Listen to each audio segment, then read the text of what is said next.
My Gavan and Melanine, and well met indeed. I'm Eric Jonathan, the head of the modding team behind Divide and Conquer, and welcome back to Divide and Conquer as we continue on as Angmar. Now, before we get going, I just want to say a few things. These are going to be totally irrelevant, really, but what the hell? Number one, in the Melkor O lore video, I said that Eärendil, the Mariner, kills Glaurung. This is, of course, not correct. Eärendil kills Ancalagon the Black. Turin Turumbar kills Glaurung. Secondly, in the Northern Dunedain overview video, I said that the Beacon of Hope recruitment system didn't cover Rune, and that is of course also incorrect, which is even more foolish given that I was the person that added the runic units to the Beacon system. So that was annoying. Secondly, I also said that the highest Archer missile damage was 9, whereas as I've now been told, a video has only been out one day, and I've already been told in 9 separate comments that 12 is the highest arrow missile damage held by the Hin-E Dower. No sleeping here! So those are all some updates for you, but let's carry on. We are about to lose most of our army. Now, many of you were really annoyed. Well, not many of you actually. 1 or 2 of you were quite put out with my save scumming of last time, but unfortunately meh is my response to that. Many of you didn't really care, because it's quite apparent that this army is likely to die anyway. I mean, I'm going to try and pull it out, but I don't think we're going to be able to. We can lift the siege, which might assist to some extent, but I don't think it is. I think we're trapped, and our army is very likely to die. In the east, however, things are going all right. So what we might have to do is essentially abandon Ered Luin. Lyndon can maybe just have it, and we might have to just focus on crushing the Northern Dunedain while we can, which I think is an achievable goal. Northern Dunedain aren't too much of a threat, but the elves are. But I believe we're at an end turn, so we'll end away and we'll go. It's likely to go slowly, I'm afraid, because I've been doing a ton of modding, and oh no, that was going all right, wasn't it? Actually, just take a drink. Captain Eridan, what do you bring to the table? Oh, sugar balls. Well, we've got our bodyguard, actually. Let's not write ourselves off just yet. And hopefully we can use our 2 snagger to... Snagger? It sounds so posh, doesn't it? One does not call them snagger, one calls them snagger. Hopefully we can use the snagger to surround the fort archers. Yeah, we can do it. Have faith! So we've been doing a load of modding. Now, this video has gone up tomorrow, because I've recorded it yesterday. This video has gone up on Tuesday, and in the Northern Dunedain video I said 1.2 is coming out on Monday. However, there's quite a significant time difference between Hummingbird and myself, who are both English, and our other current team member, the Elite Dwarf, who is American, or European but lives in America. And we were just waiting on the final bits and pieces from him, and they were more than worth waiting for. I would love to delay the mod, because there is so much that the Elite Dwarf can do to bring excellent quality to our campaign strategy level. And whilst I would love to delay it to get those changes in, 1.2 is primarily a bug fixer, and so I'm happy to just take what we've got so far. But the moral of this little tale is that 1.2 will likely be coming out sometime this week, but I cannot give you a definite date, because once I've built the installer, which will now most likely be in the evenings after work, because obviously I'm back at work now, Christmas period is over, then I'll need the beta testers to test it, and there'll be a day of that, I expect. So it will be sometime this week, but I can't give you a date. So now we got that out of the way. Right, now let's focus on this actual campaign. They are attacking us. They've got to come up this hill, though. So it might be worthwhile, even though we don't have any archers, you get a bonus, as I've droned on about countless times. You get a bonus if you are fighting downhill. So if we can try and get to about here-ish, we can nullify their... Well, we won't nullify, but we can do what we can to try and minimize their bonus. Well, no, actually, if we just attack them anywhere, really, we're already above them, aren't we? Now, what we need to do is, as I say, nullify the archers. Oh, they've been upgraded. Jammy buggers. You go around to the right. You go around to the right. Right, our general is the only thing really here that we're counting on here. Get him involved, because he's going to be the bulk of this force. I'm amazed to see how many people are watching the faction overviews again. But then I say that, I mean, I would watch them again.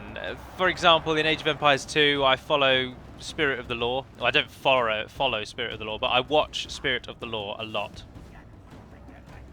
And he recently redid his Japanese overview, and I watched that. I'd seen the other one, but I watched that anyway. It's just... it's just that kind of thing. You just like seeing more of something. Even though, as I say, the Gondor and Dol Amroth ones are just not... There's nothing different. There is nothing different. One unit maybe, the whole overview is essentially useless, but I just like to keep everything the same, so I wanted to ensure they'd be alright. Right, we're not going to get the archers, they will run away, so what we'll do instead is flank these fort units. Now we'll take the arrow fire, because look, we've got them wavering. Now you men over there will die, those Dunedain wardens are going to slaughter you. But if you can just hold the enemy in place, we'll get the bodyguard over. Just wait. Ah, they've broken.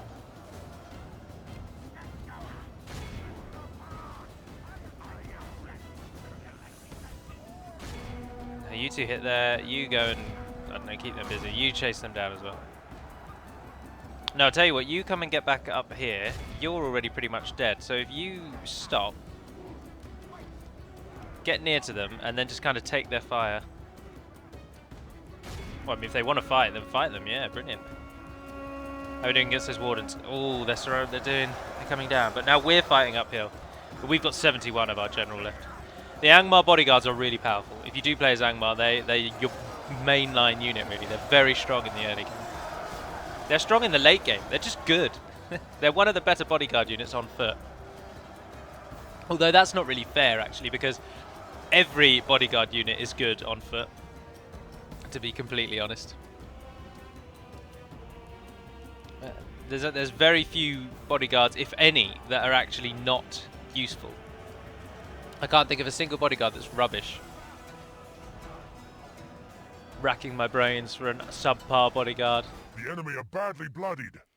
Well, I mean, obviously Dunland and Ennard Wythe probably have the worst bodyguards in the game.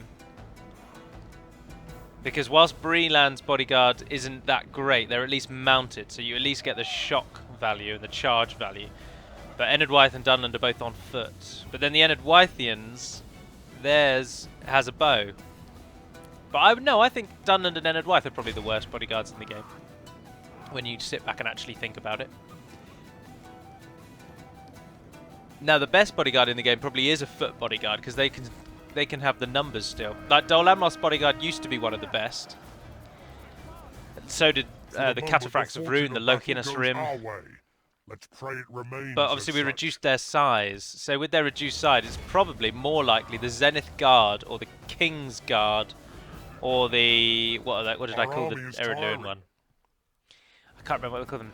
Tamunzahar Nobles. Yeah, that is their name, isn't it? Yeah. Well done, Galu. So those three are probably the best bodyguards.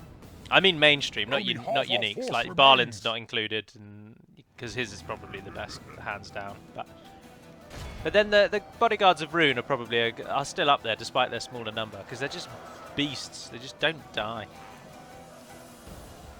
Now this has gone exactly as we had hoped. I apologise if you keep hearing me sipping, but I am a human being and we need water and sustenance. And talking non-stop, as I've said many times, dries out my throat quite substantially, and that's the reason for all of the coughing way back when I first started this channel. Of course, I've since I now always record with a glass of water, although actually this isn't a glass. This is bought from where did I buy this? Kyoto, Japan, and it is a lovely Japanese handmade pottery cup. And it really is very nice, and that's currently what I'm using to drink of. But it's resting on a bamboo mat, I'll have you know as well. Not that that is of any import, and not that any of that even matters as we play this Lord of the Rings related game. I do hope you enjoyed the Melkor video. I was fanning through the comments of the Melkor videos. I found through the comments of everything, and found it quite interesting that there were very few people this time who, in the early stages, found anything wrong. Now, this wouldn't be a video on my channel if I didn't say at least one thing wrong. And this time it seems I may have only said one thing wrong, rather than the usual 2, 3 or 4. So I'm very pleased with that. Make sure that they run right to the edge.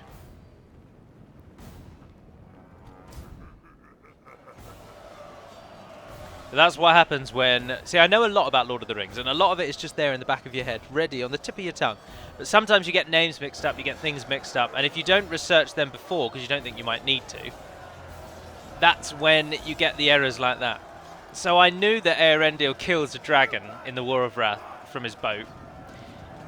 But obviously I didn't know which, and much of the history concerning Melkor deals with Glaurung, not Ancalagon. So naturally I just said Glaurung. It should never off the spur. This is why you should probably write a script. But then my script reading voice I don't really like. So anyway, this is over. We can't actually catch them, so we'll end it. Right, we move on with a lot less, but we've just learned, basically we've just learned how to use Snugger. You use them as either overwhelming support when on the flank, because when you flank an enemy, if they get flanked by a large number of troops, regardless how good or bad they are, it has a very big effect. Outside of our bodyguard as well, the most kills were by the Snagger Stalkers, 79. That's outrageous. They got only like 10 less than the Angmar bodyguard. But so the more troops you have flanking, the bigger the morale of dampening effect on the enemy is. But also, Snagger are used just to tie up an enemy you don't want attacking someone else, because Snagger can readily die. Have mercy, my lord. And it matters not. They're cheap, they're easily replaceable, and they're large numbers. Now, Captain Maldathar. Oh, you do not have what it takes to take down an Angmar general. I think we might have to seriously consider abandoning the Blue Mountains. I know many of you have said it already, but I think it's going to be our only way, really. Our foes appear to be gaining the upper hand. I mean, I'm not going to fully abandon them. I'm going to hold on to them as long as I can. But I mean, we won't ship troops over there until we've secured the eastern side. Oh, look at the hill that we've been given here. This is an absolute blessing.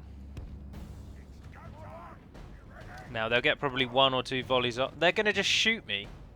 Dirty bastards. You attack me. Alright, well, run out of the way of that then. Go and stand in the trees. Ah, the AI is clever. Cleverer than I anticipated. It knows that if I am to stop its archers, I've got to attack it, which puts it in a better position than me. But its archers aren't very good. We're now currently in the trees, which weakens arrow fire. And we can just kind of endure it, I think. Although I don't know, because they're Dunedain, aren't they? They do have good arrows. But if we chase them, they'll just skirmish.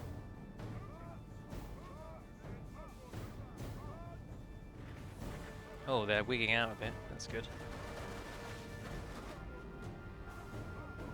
Oh, they're really wigging out. What are they doing? Is that just moving around the stone that's causing that problem? Yes.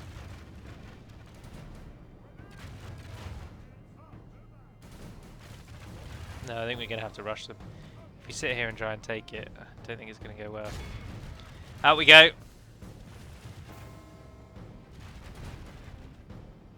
Are they going to skirmish? Yes, they are.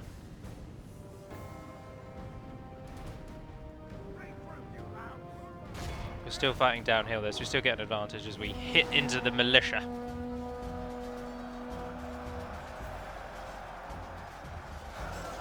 So we get the bonus of fighting down the hill. And we're better than local militia anyway. Won't be long before the numbers are even. Although the archers, if the archers use their arrows wisely and they're skirmishing wisely, they might do some real damage here.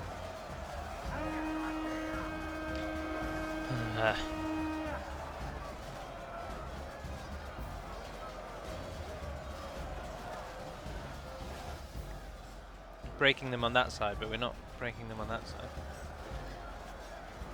And once one side becomes available, the archers will pick us off. We've also lost about 20 men so far. Our army is tiring.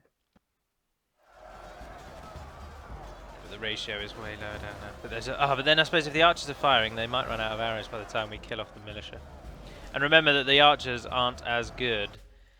Archers melee attack is 3, defense is 9. Local militia melee attack is... Oh, they're basically the same.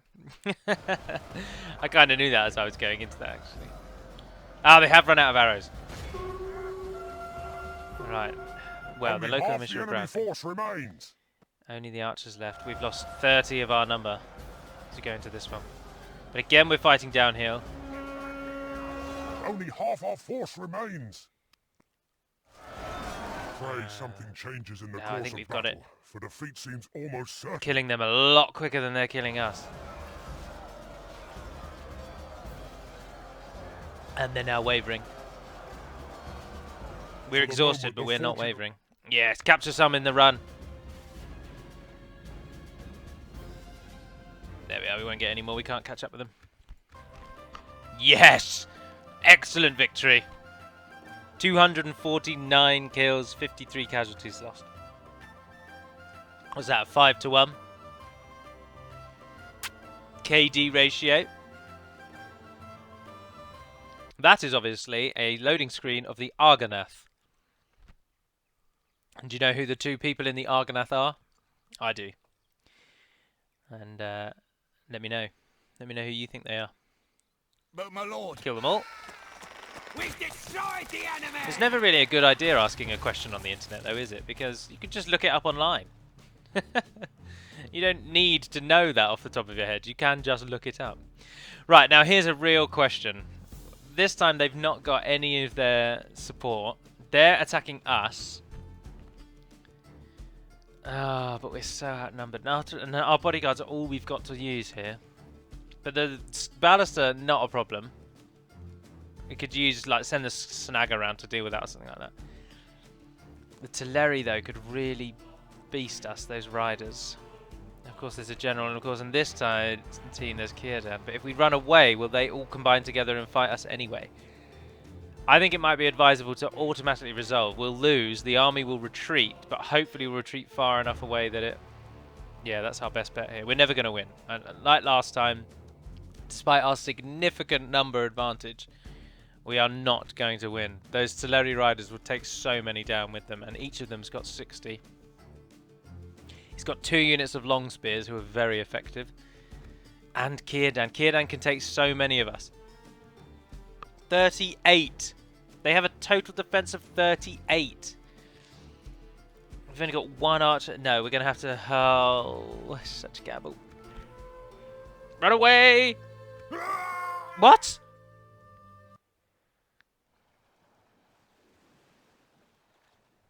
Ah, because there was nowhere to run to. I think we just lost every single unique unit. Benefactor Overlord Malgor. Yes, we did. Agendour just...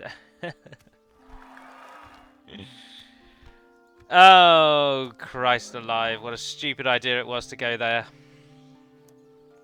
We've lost them all. Every single unique general has just died.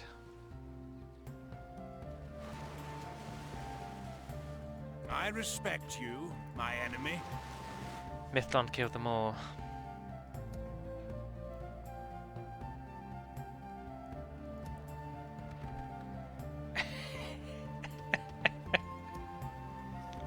This is not supposed to happen.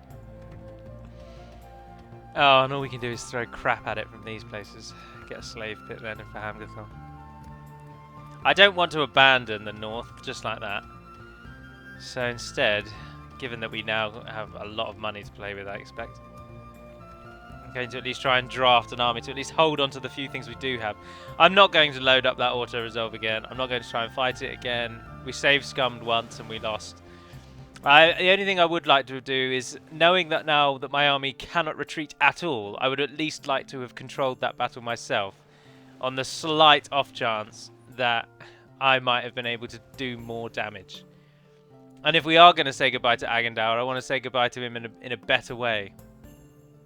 Ah, I'm so irritated. What I mean, what if? What if is the thing? Oh, I've already done it once. Screw it, do it again. This is the last one I'm going to do because we know that we can beat this one. So you're going to get 2 cheats in 1 episode, and then cheating twice in 2 episodes on the plot. I mean, diabolical, is it not? We know that we won this one, so are we attacking him? No, we're not. Auto-win defender, auto-resolve, heroic victory. We lost a few less, but it doesn't matter because they auto-replenish anyway. Right, here we go. We will fight it. So then, well, I'm not going to say this isn't cheating because there'll be someone who'll be like, it's blatant cheating. Why do you say it's not cheating? But I just don't care. Everyone wants to see this battle. If we are going to die, let's go down in a blaze of glory rather than a bloody auto-resolve.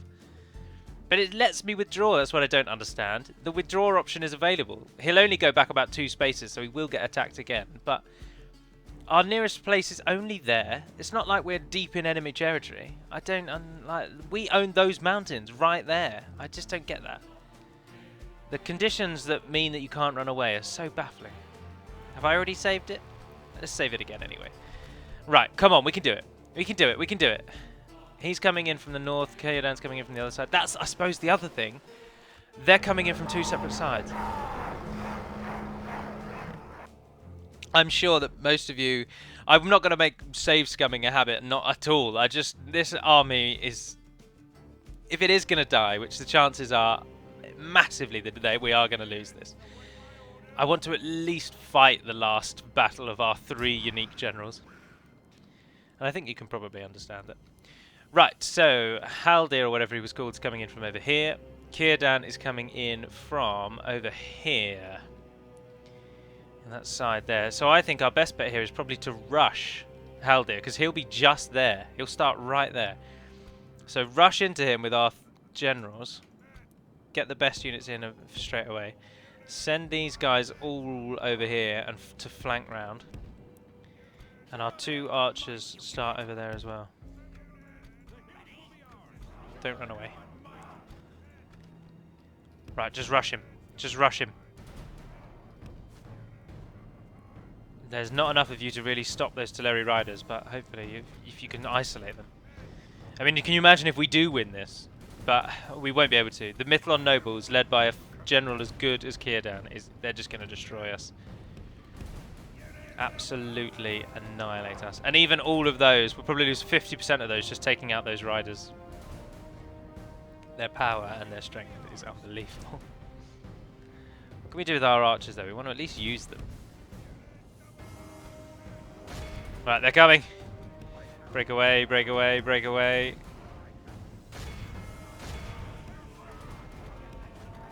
Oh, I don't even want to look. I don't even want to know.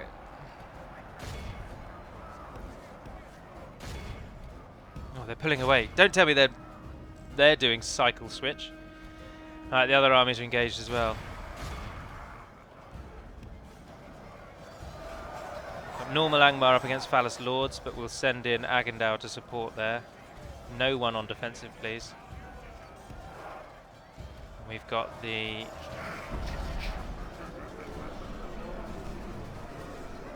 The battle is very much in our favour. Victory will be ours.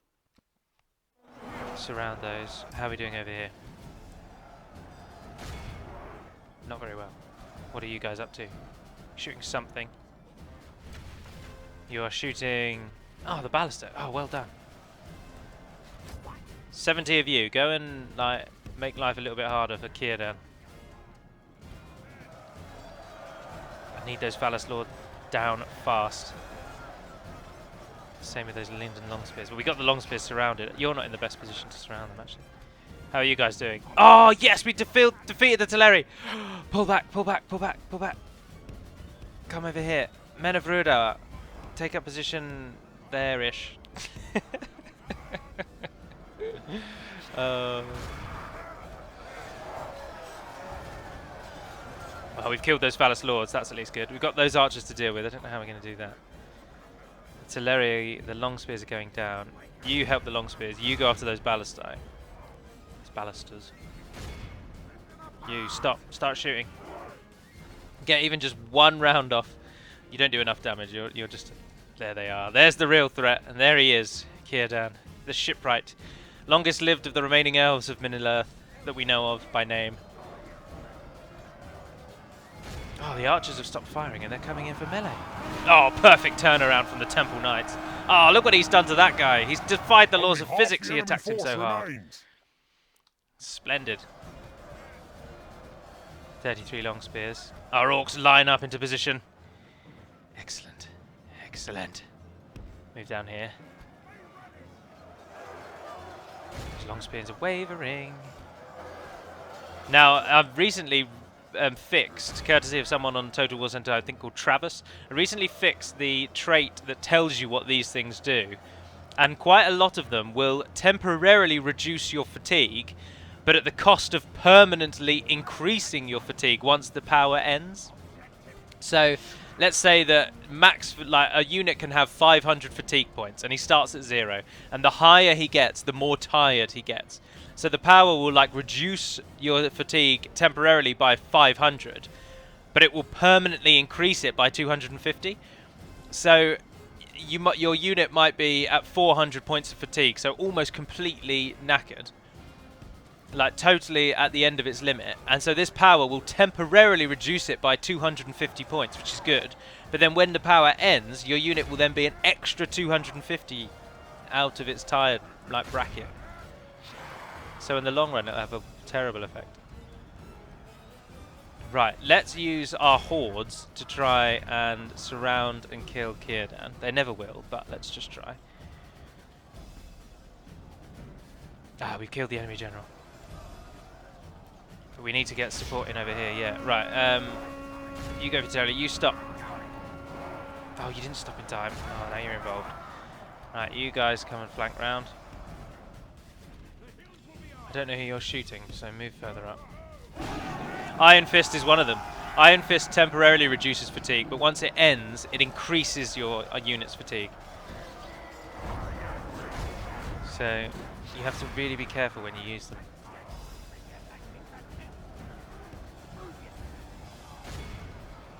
Alright, this is where we haven't managed to deal with those Teleri Riders, so they're going to be a problem.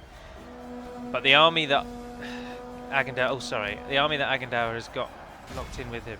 Oh, they've already killed 8 of them. Yes, lads.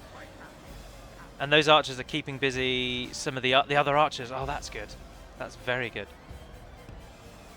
Don't forget that the men of Ruidour are reasonably good in melee once they've run out of arrows. So, what did I want you guys to do?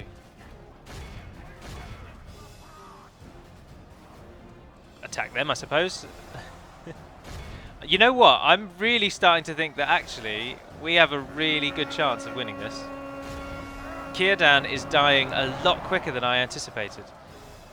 Those Teleri Riders just wasted their charge. I mean, we're doing all right. And our archers are keeping their archers at least engaged. You guys shoot them. Ignore the fact that our guys are there, just fire at them.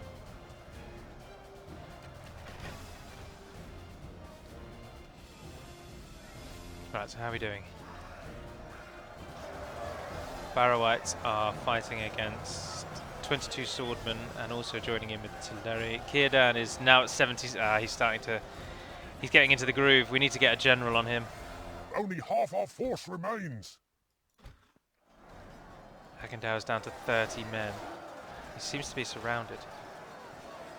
Oh, it's the bloody long spears. They're trying to surround Our us. foes appear to be gaining the upper hand in this battle. How are we doing with those archers over there? Well, I think he might be getting some kills on them. Spoke too soon about winning it. Círdan's army is bolstered by the fact that Círdan is their leader. And we're losing so many orcs and his bodyguard unit is losing hardly any. Ah, but those archers have broken at least, so now these two units are both just fighting the long spears. Oh, I completely forgot about you, and you're totally surrounded by a unit of long. Oh dear. I totally forgot about that unit. Well, so he's going to die. That much is definitely certain. How's Círdan doing now? 73, he's losing nothing.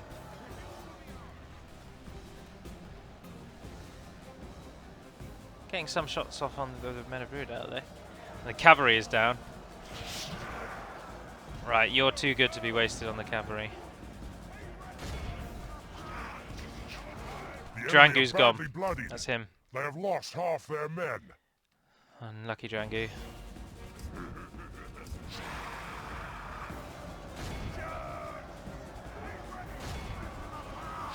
Get the Barrowites in on the nobles.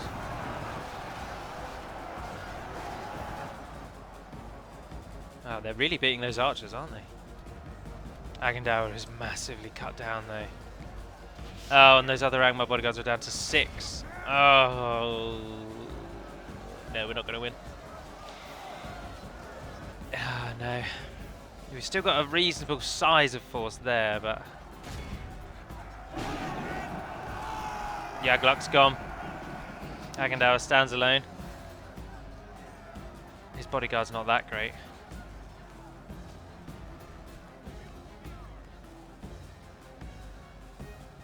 Get some shots on. Go on, get some good shots in.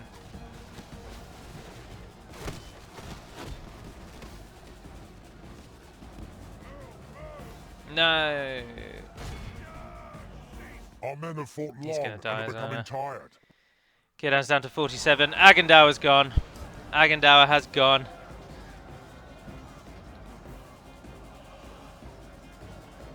Our army's routing, I expect now. Yeah. So all our hope now remains on these Rudour archers to get some kills. And the real hope here is, can we at least kill Círdan? Is anybody near him?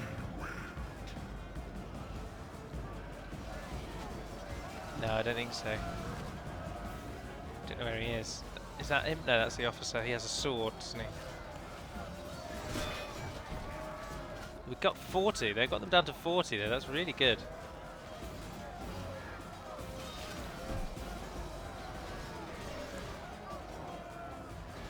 I can't see him. Another's gone. More halt. The hillmen are running. The Barrowites are all that we have left. And they're surrounded. Artillery on one side. Círdan on the other. Where is he? Is that him? I thought he had a sword. That could be him, because he has no helmet on, and I'm pretty sure the generic officer has a helmet. Oh, look, we're down to 1 man. Well, so we did lose everyone, and so at least that's true. I haven't necessarily cheated, but at least we got more of the buggers this time than they got last time.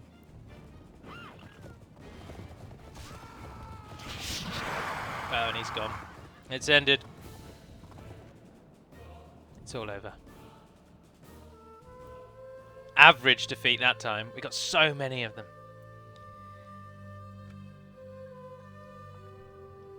At least we gave them a black eye for their troubles. Now we need a name. Angmar 12 this is, isn't it? Oh, we're on a new page. Use my lovely Waterman fountain pen. Other fountain pens are available. Angmar 12. Let's just call it Círdan. If you're wondering why I say Círdan and not either Círdan or Círdan, is because a C is always pronounced as a hard K in Sindarin, and the accent over the I in his name means you stretch out the I sound to be more eerie. Oh, well, at least they released our prisoners. That's good of them, isn't it? Overlord Malgor is now our faction leader. Oh, that guy. Oh, wow. We don't have a family tree, do we? No, we're Teutonic. No sleeping here. Well done, sir. You're now the leader of our faction. And there's no way on earth you're going to get that garrison, so keep heading over there to control them. Completed orcs. Captain Rook. Ah, yes, Bree got Fornost. Get ready for fighting. Pick your feet up. Yes, We yes, have yes, yes, yes, completed yes. an objective. Right, so now we're going to do everything that we did a moment ago again. So, Gehuzanar, get a couple of those. For Hamgathol, get some of those and build me that. And Garth Helagoth, get all of those. Listen Now, Ugmars, do you have enough to take Fueros? No, you do not. That is, those archers alone would be able to rout his army. That's a real shame, because we really could do with them not having Fueros. We don't have any other support either. You're our most easterly battalion. If you can't do it, no one can. We can train some troops from around here, so pull back to Bardi Donionach. Pick your feet up. Or build us a tower, actually, yeah. Objective complete. Yeah, pull back. Orcs, be gone. We need to get Fuerost. Oh, look at the army in Carn-dum. And that new guy that we just got. Train yourself some units for the next turn. Because I'm going to take the lot of this when needed. Come on! Head out towards Goberdrime, pick up those two on your way past, then join up with Angmar to take Fuirost. Hopefully we'll be able to siege them out in Nothroclaw. They won't try anything. We hope. Train a couple of those as your free upkeep. And so I'll take that army with me. I mean, might as well. Objective complete. Litash. You can get a few more. It doesn't matter, does it? This is the Misty Mountains. Oh, there we are. So everybody did die. I'm sorry, everyone. I am sorry. Our gambit sort of hasn't paid off, kind of, Let a us little bit. settle matters on the field of battle. But while we still hold Thorin's Halls, we still get a ton of money. So the longer we hold it, the better. And we might be able to at least, like, Linden do not have enough troops to mount their own invasion. So we should at least be able to hold on to what we've taken. And if the Fuirost army then continues to press west, then hopefully, look, Linden took Numeriador, bugger. Then we might be able to support ourselves. We're defeating the Northern Dunedain by allowing Bree to basically take over everything we're destroying. So Bree have now got Fornost as well, and they've got Amunsul. So hopefully the fact that we're taking away from the Northern Dunedain and giving it to Bree, who are substantially weaker, that's going to help us in the long run. But that will conclude this episode for now. So stay tuned for 1.2 sometime this week. I do hope you're enjoying the faction overviews and you enjoyed the Melkor lore video. I do hope to continue on with stainless steel this week as well. So stay tuned for that. But in the meantime, that'll be all. So until we speak again, dear friends, Navar and Den Pedimad Melonin, and farewell.